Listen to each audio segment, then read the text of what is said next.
Hello again, and welcome to Pick Yourself, the podcast that helps you build a meaningful electronic music career. If your goal is to create and release outstanding music on respected labels, get better bookings, and grow a tribe of true fans instead of just social followers, then this show is for you. My name is Philip, thanks for tuning in, and now let's get right into today's episode.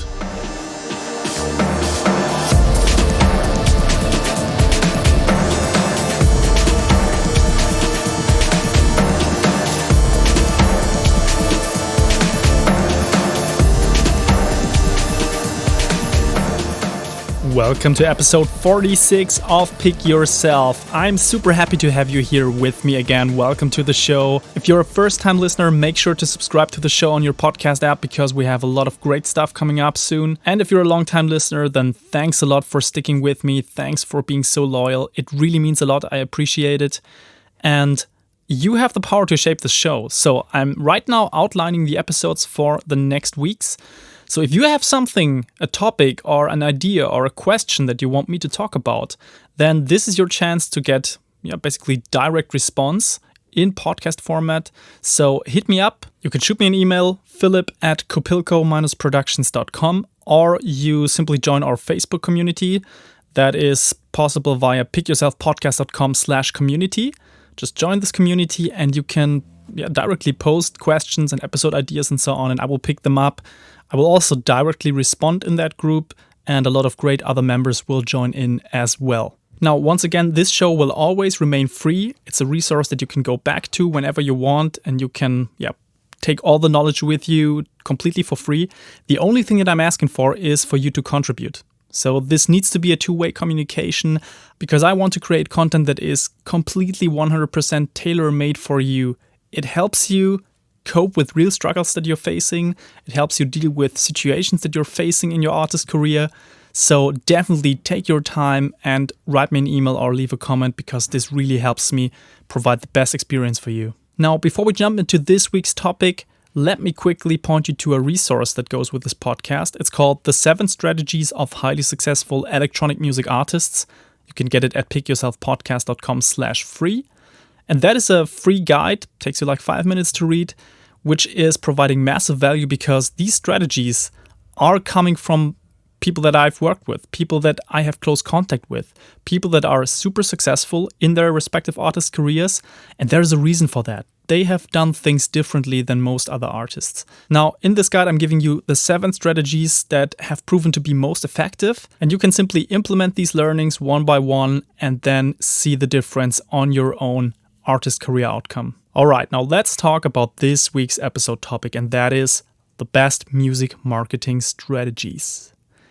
Now, I must admit it's super hard to find music marketing strategies online that actually work because most blogs, most podcasts about this topic focus on shallow tactics and hacks, ignoring the bigger picture. But that's not enough if your goal is to build a successful and a meaningful artist career in the long run. This is why I personally believe that strategies make a big difference, but tactics don't. And so my goal with this episode was to provide you 3 strategies that actually make a difference in the long run and that I truly believe in. So let's dive right in. So first of all, let's talk about the difference between strategies and tactics and why this matters. Now, the reason why 99% of upcoming artists focus on tactics and hacks rather than music marketing strategies is quite simple. Designing and executing a strategy is so much harder than copy-pasting the latest social media hack. So in terms of brain power and workload that's necessary, this is a night and day difference. Implementing a little social media hack or a little tactic, whatever it is, takes you sometimes only a couple of minutes, maybe a couple of hours, or maybe a day.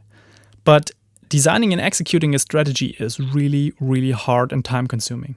And I think that's pretty cool actually, because if most people focus on tactics, then it's easier for you to stand out if you are the person that actually has the guts and the work ethic to implement a whole strategy that will make a difference in the long run. But okay, let's look at the difference between a music marketing strategy and a tactic. I found a great definition that clearly separates the two terms. It's not only focusing on the music business, of course. So I found this on a website called clearpointstrategy.com, and I'm going to read this for you. Strategy defines your long-term goals and how you're planning to achieve them. In other words, Your strategy gives you the path you need toward achieving your mission.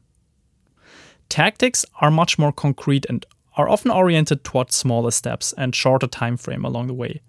They involve best practices, specific plans, resources, etc. So that was the definition and the separation between the two. But here is my problem with tactics. Tactics are sexy. They come with a flashy clickbait headline, like for example, how to gain 1,000 new Instagram followers every day, or the 5 music marketing hacks nobody talks about but are highly effective. Yeah.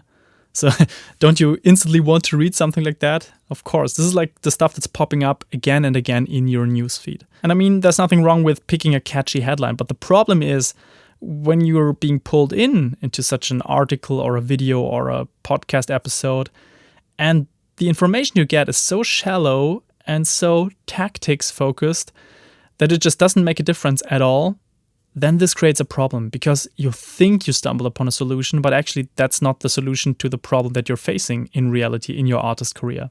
So you might think that gaining more Instagram followers is the solution to the problem that you have, which is the lack of exposure in general. You don't have a big audience. Yeah, of course, it would be nice to have more Instagram followers. But in a way, this tactic, this little hack of gaining more Instagram followers, gives you a solution to a problem that is not your real problem. Yeah, because gaining more Instagram followers doesn't solve anything, because your real problem is you don't have an audience of 1,000 true fans. It doesn't really matter how many Instagram followers you have or don't have. And I have made episodes on this as well, on Instagram and its importance or non-importance in the music industry, but also on the 1,000 true fans theory. So go back to these episodes if you haven't listened to them already. But yeah, this is the problem with tactics. They provide a solution for a problem that is not your real problem. It is usually an article that's easy to consume. It's usually a little hack or a tactic that is easy to implement, and it creates a fake solution to a non-existent problem. And so, in a way, these tactics, all they do is distract you from what you should actually work on. They might sound like a great shortcut to success, but all they really do is steal your valuable time that you could invest otherwise. Now, here's the advantage of strategies. Strategies aren't sexy at all, which is the problem, but they don't try to sell you quick and easy results. They're hard to design and they're hard to execute, but they work, and that is what makes them so much more valuable than tactics. So don't get me wrong, you will also need to work on tactics, but they should derive from an overarching music marketing strategy. And interestingly, this is what a lot of people get wrong when they talk about music marketing in general.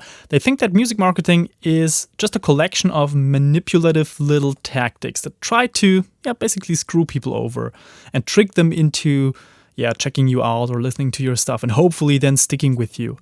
But that is completely wrong. A great music marketing strategy pulls people in organically because you have provided something that is unique, something that is of value, that provides especially an emotional connection. And music marketing always comes from the product, so the music itself, and it's simply a way of amplifying great work. That's exactly what it does. So let me now show you 3 music marketing strategies that I believe will work in this year and also in the following years because they're in a way timeless. Okay, strategy number 1, be a big fish in a small pond. So in essence, this first strategy is about carving out your own sonic niche. And to understand what be a big fish in a small pond means, let's reverse engineer what a small fish in a big pond means. Yeah. So it's the exact opposite. If you try to become one of the top 10 artists who produce big room, peak time techno, for example, you are facing a hell lot of competition. How will you manage to stand out? How sustainable is that genre? And what happens if it goes out of fashion in the next years? So if you're starting out and you want to make it in that huge pond with a lot of big angry sharks in there, your chances of making it to somewhere are really, really slim. And so the idea here is to do the exact opposite, to not be a small fish in a big pond, but to be a big fish in a small pond. And so let me give you an example here. How many music producers do you know who produce avant-garde electronica with the assistance of a self-designed artificial intelligence? Okay, I know exactly one artist, and that is Holly Herndon. So she owns that niche, even if I'm sure that she isn't alone there anymore. But she was the person that kind of populated that idea and that concept, that artistic concept. And this is fantastic marketing, because if you own such a niche, then people will automatically identify that whole subgenre or niche with you. And that is fantastic. That is so clever. And so that will automatically lead to more media coverage for you, more attention in social channels, because that's also something super interesting to talk about. And so in essence, that means you will get a lot of organic traffic, people organically finding you in one way or another because you are doing something interesting and you own a certain sub-niche in your genre. Now, of course, the example of Holly Herndon was really extreme, and I used it to illustrate my point. But even if that's a little bit too experimental for you, or too like left field or avant-garde, just look at something a little bit more concrete. Look at, for example, Kamikaze Space Program, Chris Jarman, who's a super amazing producer that I interviewed in one of the podcast episodes. So he's a guy that plays clubs like Berghain and Tresor regularly, but at the same time, he owns his little niche of glitchy but slamming techno. He has a very specific feel to his tracks. He has a very specific way of making them, of using his own field recordings, of mashing things up in a certain way. And even if it's not as extreme avant-garde or crazy as, for example, Holly Herndon with her own AI-aided composition, it still is a certain way of playing, a certain way of producing music that he's known for. And so you see there are many advantages to being a big fish in a small pond. And let me give you a couple of questions that help you identify your sonic niche. And by the way, if you want to do this as a writing exercise, you can go to pickyourselfpodcast.com, look for the blog post on this episode, and then look up these questions and go through them one by one. So the first one is, what comes natural to you in terms of composition and music production? Next, what is something in your sound that you don't hear that much in other people's music? How can you take your unique qualities one step further and go where no one else dares to go? What are aspects of other genres that you could introduce into your genre of music?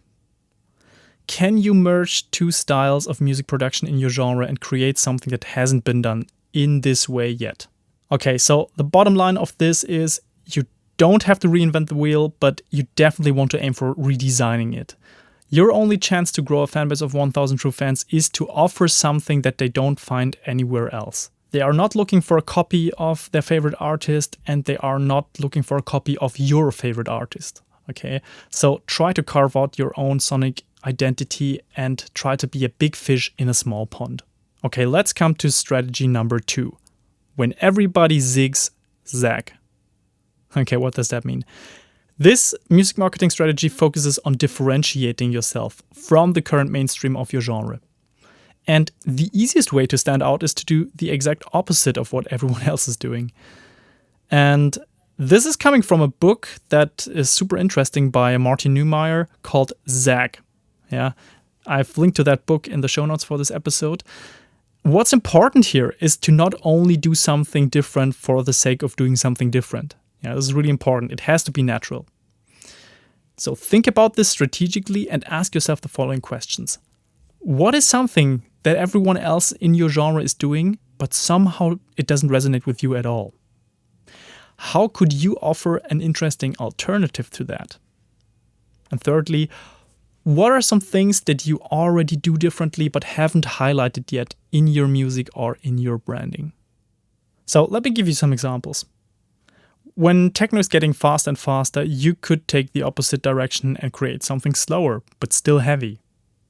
When house music is mainly based on the same type of stock vocals that are used in samples, then start collaborating with talented singers in your area and record your own little library. And when every electronica artist tries to copy Bonobo, for example, go for different instrumentation and use less common harmonies than they do. So it's relatively easy to stand out by just doing the opposite of what everyone else is doing in your genre right now. Now, the tricky thing is, it will feel wrong in the beginning because you're essentially the only person going into the different direction. But that's the thing here. People are interested in seeing these alternatives. People are curious about why that producer is doing something differently. So you have, first of all, the advantage of standing out. And then secondly, when the big shift happens, and this happens all the time, when everything gets faster and faster, it will go into the other direction as well. When this swing happens and it goes into the other direction, you are already there and everybody else is running after you. And I find that quite interesting. And it also works on the branding side of things. So if everyone is giving themselves super mysterious and dark artist names and profiles, they are not making direct photographs of their faces, you could do the exact opposite and being very open and very friendly and show your face. Or the other way around, yeah. If everyone is super personal and super approachable, you could go into the other direction and be super secretive and, yeah, not showing anything. But as I've said, it's important to stay natural. So if you are super approachable and open as a person, you cannot really authentically display an image that is super secretive and dark and whatever, yeah. So try to find something that lets you stand out from the pack, but at the same time feels natural to you. Okay, let's come to the third and final music marketing strategy, and that is become a visionary thought leader in your space. Okay, that sounds big, right? Now, this strategy is a tough one for sure, but it's also highly effective, I believe. Becoming a visionary thought leader in your space means you have to have the guts to develop your idea of where the genre is heading, and you have to actively promote it. So you can't do this half-heartedly. You have to go all in. And the reason why this is so effective is that it can turn into a shared vision that others start to believe in as well. And this is, in essence, why Seth Godin's tribes concept makes so much sense in the sphere of music. And by the way, I've made a whole episode just on that tribes concept, so go back to that if you don't know what I mean with this. So what do you have to do to become a visionary thought leader? Well, let me give you a couple of ideas. First of all, you have to develop a unique perspective on the future of your genre, or at least a certain aspect of it. Then don't rush it. Yeah, so use pen and paper or at least a digital document to formulate your ideas first of all and develop a clear vision. And then speak about your ideas with others in your genre and just see what their reaction is. If they at first refuse it but then start to show interest and kind of get it, you're on the right track, I believe. And then slowly start promoting your ideas publicly. First of all, use your existing audience on social media and so on and your email list. And then move on to use interviews and podcasts as platforms to promote your vision as well. And be ready to deal with criticism and with haters because your ideas might sound crazy to some people. And make sure you're promoting a positive vision. So extreme negativity might bring some extra attention in the beginning, but nobody enjoys following a grumpy person that constantly complains about things in their genre. So try to develop something that people look up to, that people want to be a part of. Yeah, and with negativity, that's just not the case. Okay, so as you can imagine, this is one of the hardest strategies that you can use, but I think it's super effective. And if you're the type of person that has this visionary ability to think about the future of your genre and you are willing to actively work towards it, then I think it's super powerful. You can really pull people in and let them be part of your mission. So how does this look like in the real world? Let me give you an example. I have personally decided to go in this direction myself. So even if I'm earning a full-time living as a mixing and mastering engineer, I believe that the age of sound engineers is over, and I actively promote that idea. I believe that's a good thing. I think that is something positive because we're moving into a new age of mentors where more experienced music producers and engineers are just sharing their knowledge and their services with the ones who aren't there yet, yeah, but definitely also have the ability to go there. And the whole business model is shifting, in my opinion, yeah, which is also why I'm not offering only mixing and mastering services. I'm also offering one-on-one coaching, and I share everything I know with you. Yeah, and this podcast, for example, is also a way of unlocking the gates, yeah, removing gatekeepers from the process and sharing as much information as possible because I want to see artists grow on their own. And this vision might sound crazy and even offending to some old school engineers. Yeah, so I definitely also get a lot of shit and hate for that. And even some young cats who think that they are the new hotshots that artists look up to and so on. To me, that's completely silly, and I support the empowerment of artists 100%. And this is important to me, yeah? So I don't care that much about people who hate this idea or who are scared of the future. I actively promote this idea because I think it's the right thing to do. All right, so that was my third and final music marketing strategy. Now let's come to a conclusion here. Whatever strategy you choose, commit to it long term. So you now have everything you need to get started. The thing is, these strategies are pretty design heavy. So you have to do a lot of work up front to think like, how can this pan out for you? You have to choose the one that naturally resonates with you, but then you also need to break it down into action steps, into smaller chunks that you can actually implement. And what I believe is important here is don't expect a fast return on investment of your time and energy. So contrary to tactics, these strategies are designed to work in the long run, which means you will not see immediate benefits. And for a lot of people, that's a problem. So they start implementing it, they don't see results immediately, and then they give up. But that's exactly the thing that you should not do. You should be completely aware that this will pay off a year from now, maybe 2 years, maybe 3 years. But if you hold on to these strategies, I'm convinced that it will make a massive difference on the outcome of your artist career.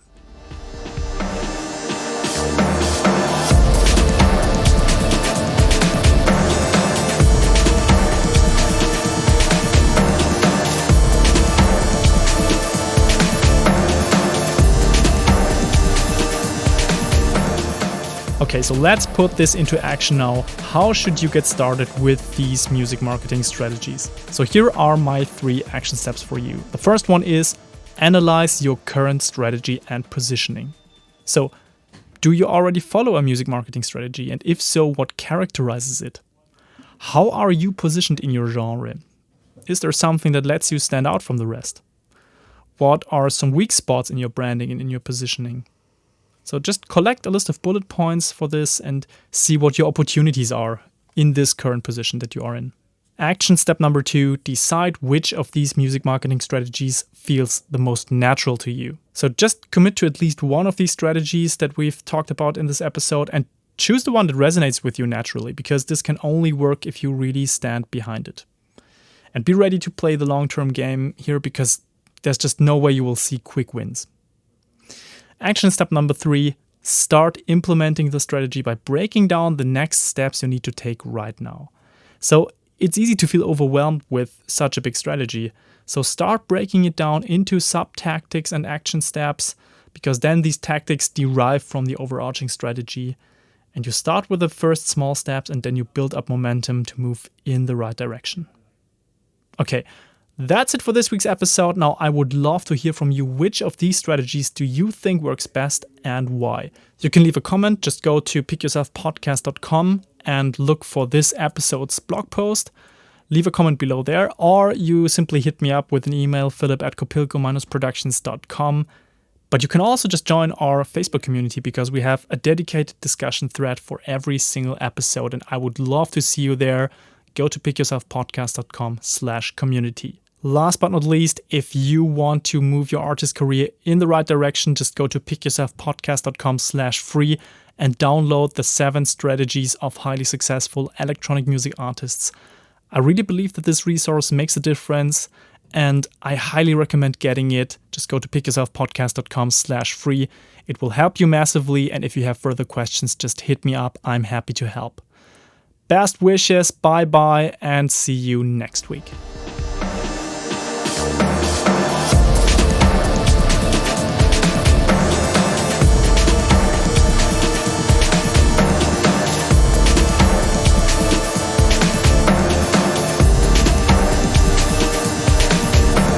If you don't want to miss any of the upcoming episodes, please make sure to subscribe on your favorite podcast app. And you can find detailed blog posts for every single episode on pickyourselfpodcast.com. Until then, see you next time.